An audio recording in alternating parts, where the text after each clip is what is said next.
हर इंसान इस पर्वत पर जाना चाहता है, लेकिन आज तक कोई नहीं जा पाया। दुनिया के सबसे ऊंचे पर्वत माउंट एवरेस्ट, जो लगभग 29,000 फीट की ऊंचाई पर है, वहां हजारों लोग चढ़ चुके हैं। लेकिन ये पर्वत, जो माउंट एवरेस्ट से ऊंचाई में कम है, 13,000 फीट की ऊंचाई पर है, फिर भी आज तक कोई भी इंसान इस पर्वत पर नहीं चढ़ पाया। जो चढ़ने गया वो वापस नहीं आया, और जो गया वो कभी लौट कर नहीं आया। बहुत सारे वेल एक्सपीरियंस्ड पर्वतारोही ने इस पर्वत पर चढ़ने की कोशिश की, लेकिन वो चढ़ नहीं पाए। दुनिया के सबसे मशहूर पर्वतारोही रेनहोल्ड मेस्नर, जिन्होंने माउंट एवरेस्ट भी बिना ऑक्सीजन के चढ़ा था, 1980 में उन्होंने भी कैलाश पर चढ़ने की सोची, लेकिन वो कैलाश की चोटी तक पहुंचे ही नहीं। उन्होंने खुद माना कि इस पर्वत को छूना पाप होगा। लोग कहते हैं ये पर्वत बुलाता है, लेकिन सिर्फ उन्हें जो तैयार है, और जिन्हें वो नहीं बुलाना चाहता उन्हें रास्ता ही नहीं मिलता।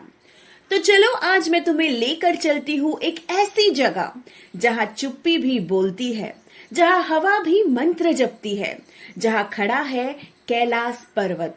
ये कोई ट्रैवल डेस्टिनेशन नहीं है, ये एक अनुभव है, एक एहसास है। ये वही जगह है जहाँ भोलेनाथ भगवान शिव सदियों से ध्यान में बैठे हैं। तिब्बत की धरती पर आज भी खड़ा है, एकदम शांत और एकदम स्थिर। कैलाश सिर्फ हिंदू के लिए पवित्र नहीं है। बौद्ध कहते हैं कि यहाँ उनके भगवान डेमचोक रहते हैं।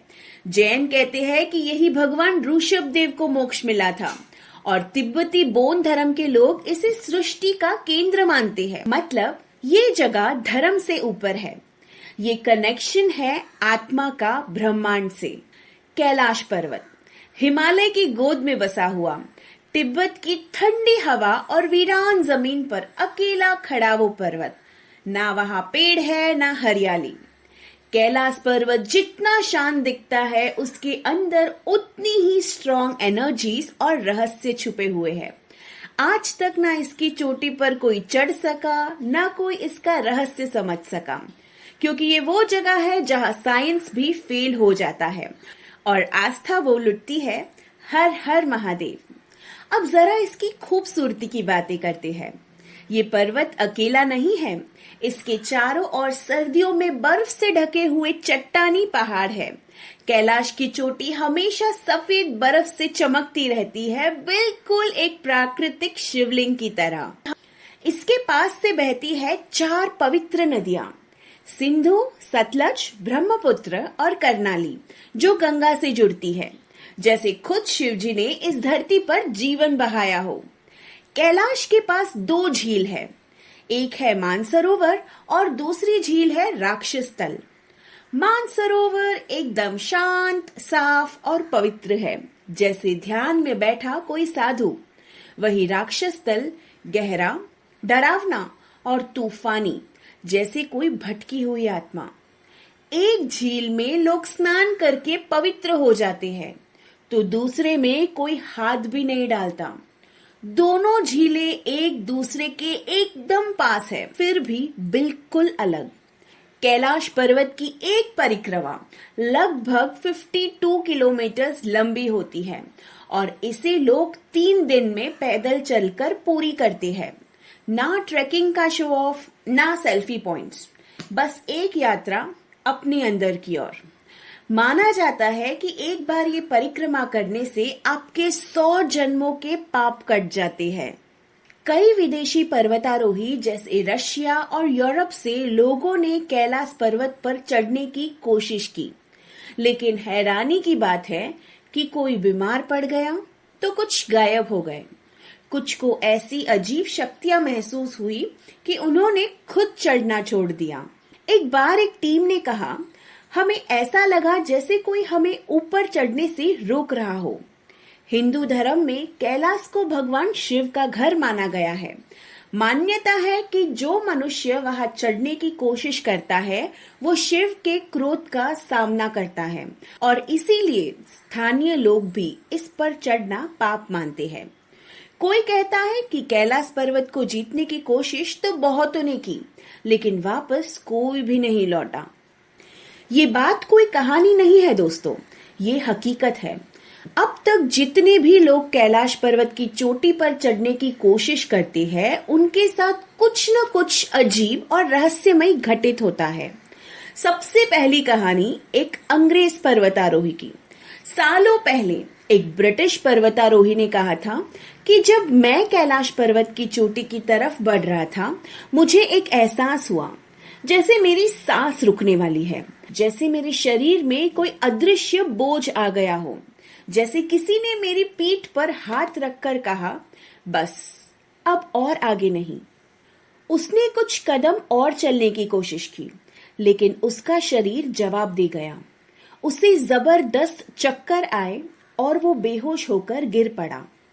कई दिन बाद जब होश आया तो वो पहाड़ के नीचे था।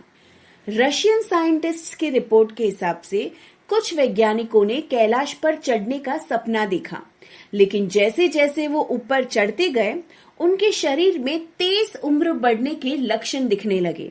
हाँ, आपने सही सुना, उनके बाल सफेद हो गए, बाल और नाखून तेजी से बढ़ने लगे, चेहरा बूढ़ा लगने लगा। ऐसा लग रहा था जैसे कैलाश के पास वक्त बहुत तेजी से बीत रहा हो।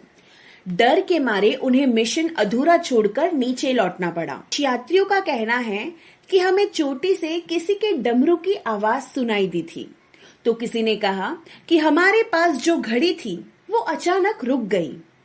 कई यात्रियों ने महसूस किया कि कैलाश पर चढ़ते चढ़ते रास्ते खुद ब खुद बदल जाते हैं और वो वही घूमते रहते हैं। चाइना ने भी 2001 में एक सीक्रेट प्रोजेक्ट लॉन्च किया, जिसमें स्पेशल आर्मी को भेजा गया कैलाश की चोटी तक पहुंचने के लिए, लेकिन जो रिपोर्ट वापस आई वो चौंकाने वाली थी। किसी भी सैनिक ने अंतिम चोटी तक पहुंचने की जिद तक नहीं की। सभी ने कहा कि ऐसा लग रहा था जैसे कोई शक्ति कह रही हो, वापस लौट जाओ। किसी को कुछ समझ नहीं आ रहा था कि वो कहाँ है। उनके कंपास या तो जोर से घूमते या तो बंद हो जाते। कहाँ ईस्ट, वेस्ट, नॉर्थ और साउथ उन्हें कुछ नहीं पता चलता था। सैटेलाइट सिग्नल गायब हो रहे थे। घड़ियां भी अचानक बंद हो गई थी, जैसे टाइम और डायरेक्शन दोनों खो गए हो। चढ़ते वक्त किसी को बहुत तेज सिर दर्द हुआ तो किसी की नाक से खून बहने लगा और कुछ सैनिक बेहोश हो गए। उसके बाद चाइना ने दोबारा कैलाश पर चढ़ने की कोशिश नहीं की। कुछ लोग कहते हैं कि ये पर्वत कंपन करता है, जैसे कैलाश पर्वत सांस ले रहा हो।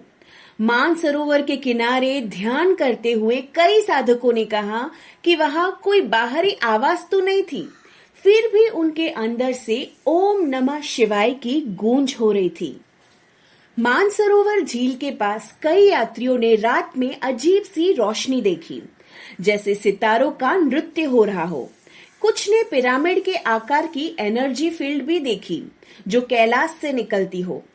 बहुत से लोग कहते हैं कि जैसे ही कैलाश पर्वत दिखता है, आंखों से आंसू अपने आप बहने लगते हैं, बिना किसी वजह के, जैसे कि कैलाश पर्वत उनसे बात कर रहा हो। दुनिया की सबसे तेज टेक्नोलॉजी, सबसे बड़े एयरक्राफ्ट, हजारों सैटेलाइट्स कैलाश पर्वत तक पहुंच नहीं सके। ना हवाई जहाज, ना ड्रोन, ना ही हेलीकॉप्टर।